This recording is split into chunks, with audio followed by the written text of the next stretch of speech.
think I would rate this setup as semi-successful. Hey everyone, this is DWS Darius, and right now you're looking at a backyard pond with an inverted aquarium. So I shared with you guys me setting this up a couple of weeks ago. Altogether, this setup has been up for about 2 months, and like every setup, you have your ups and your downs, and so far, not a bad experience. So being that this tank is inverted, it is my first time doing an inverted aquarium over a pond, so just the experience alone is teaching, got a lot of knowledge from it. I love the fact that the algae isn't as bad as it could be. We're outside, we have the power of the sun. This thing gets about 2 hours of direct sunlight, and look at that, we have some nice clear water. Now of course we do have a little bit of algae, like balls of hair algae, and I do have to scrape the walls of the glass like every other day, but definitely not as bad as it could be. And just the idea of being able to get a closer look at the light that takes place in this here pond. You know, the pond we normally get a look from up down.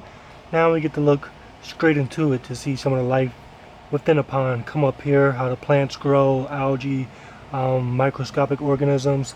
Just gives me a better look at what's actually in my ponds. Besides that, with this setup, I also love the growth that I'm getting from this here elephant ear plant. Last time I showed you guys this plant, it was much smaller. We have this nice leaf, this nice leaf. I was complaining because this tree was leaving all these peaches in a pond, and now I have a little shield, a natural shield, which allows the peach to fall on and roll into the ground. So definitely a nice way to combat that issue without having to do a whole cover on it. Also nice to see this thing growing up. I also have in there another runner coming up shortly. Look, it's right here. This is a runner for this thing, and I told you guys that one of the issues with this pond is because I have a dirted substrate, anything you do will stir up the dirt. This thing is just locking up the substrate, and pretty soon that dirt is going to be just so compact with roots, it's not going to be an issue. Altogether, this pond has just proven to be definitely a great water feature. Just makes me come over here more often. This side of the yard really wasn't getting too much attention, but being that I come over here twice a day to tend to these fish, just showing some care to this part of the yard, planting some plants and just cleaning up a little bit. So yeah, just definitely a nice attraction to the yard.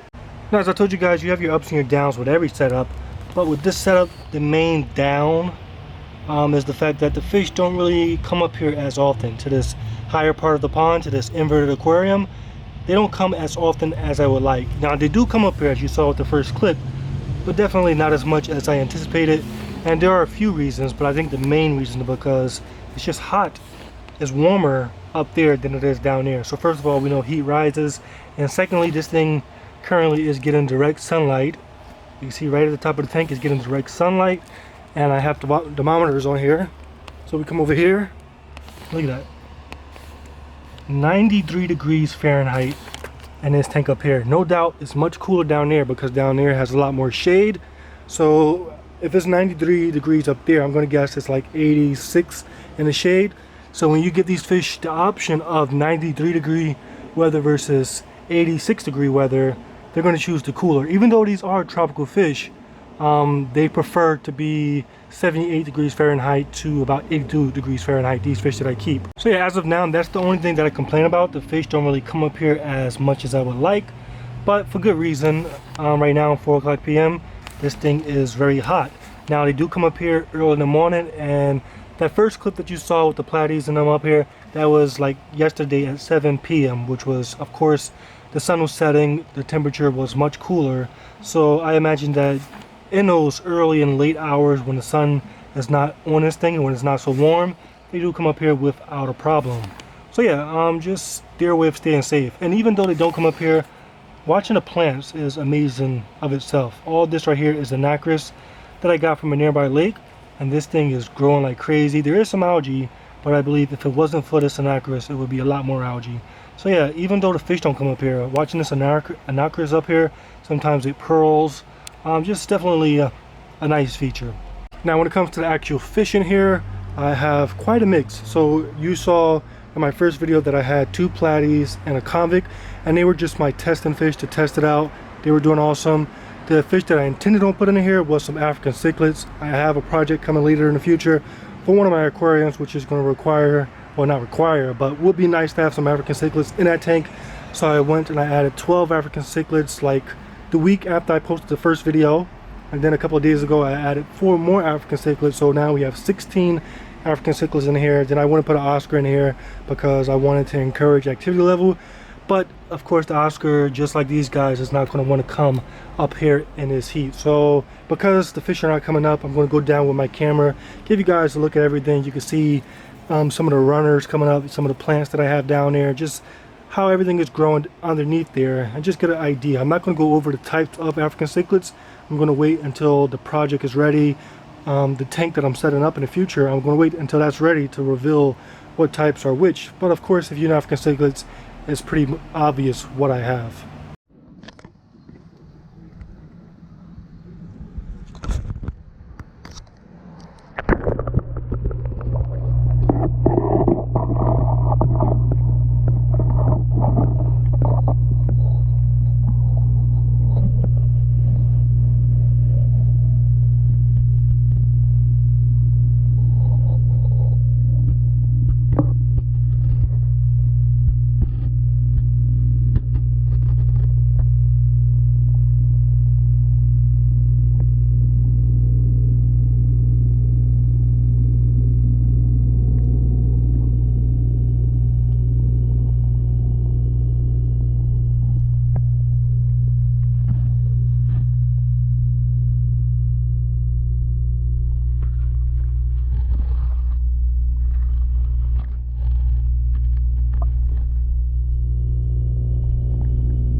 So yeah, that is that pond over there, and then we have the main pond over here, my favorite. This thing is doing awesome. So that video I showed you guys with the red devil putting all those fish in here, that was like a month ago. These guys have been in here for a good while now and they're doing awesome. First off, look at some of these plants. This plant, I found this plant down the street in a puddle growing, and look at this thing in my yard. These nice cattails. I'm not sure if this is the actual name, but look at that. Making my pond look like a true natural pond. Besides that, the iris, of course, going strong. This is another piece of that black taro from the other side. I went and collected me some frogs. Where is he? Right here. See him right there? He's we had it 4. He's the only one that stayed. We have a lake down the street. I'm not sure if they can sense the water or something, but they always go to that lake. He's the only one that stayed, and it's been 2 weeks, so hopefully he stays continuously. Besides that, my mosquito fish, I noticed that they're having babies. Let me see. It's going to be hard to spot them because they're extremely tiny and they're trying to stay safe, so they like to work in the shadows. There's one, you can't see it, but that little leaf right there floating, there's a baby right next to it. Extremely tiny. But yeah, I noticed about 4 or 5 mosquito fish babies swimming around. We have, what else? The birds that come to this pond are really annoying.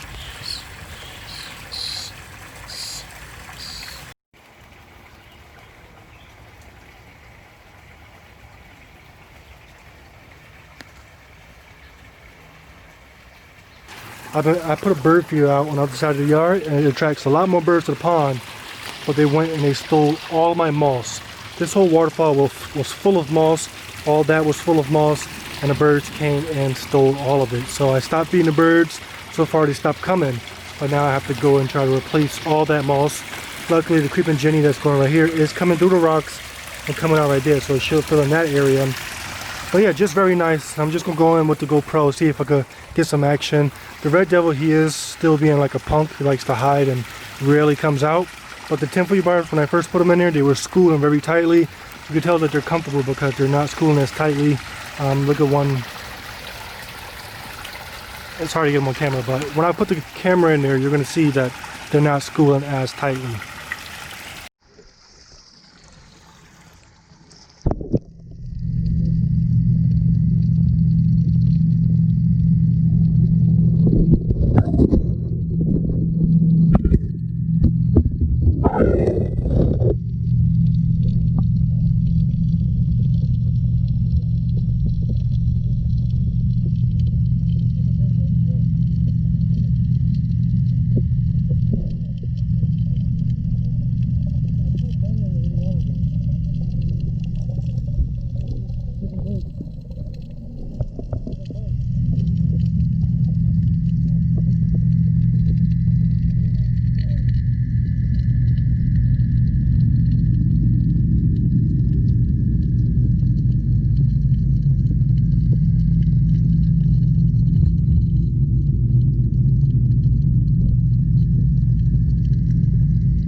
But yeah, everyone, that's a look at what's going on out here. I'm making these videos outside the fish room because I'm almost finished with my new plywood aquarium. Of course, there are some setbacks. I had to order pond shield 3 different times, so right now I'm waiting for my last and final quote to come. And these are the 3-gallon buckets. So just to show you the size of my tank, the cost of this project and everything. But yeah, it'll be about maybe 2 more weeks before my monster tank is finished. So until then, I'll be giving you guys videos of things that are occurring outside of the fish room. But yeah, hopefully this stuff is entertaining to you guys. As always, if you enjoy this, make sure you hit a like, make sure you subscribe. Thank everybody that's watching and supporting the channel, and I'll catch you guys on the next one.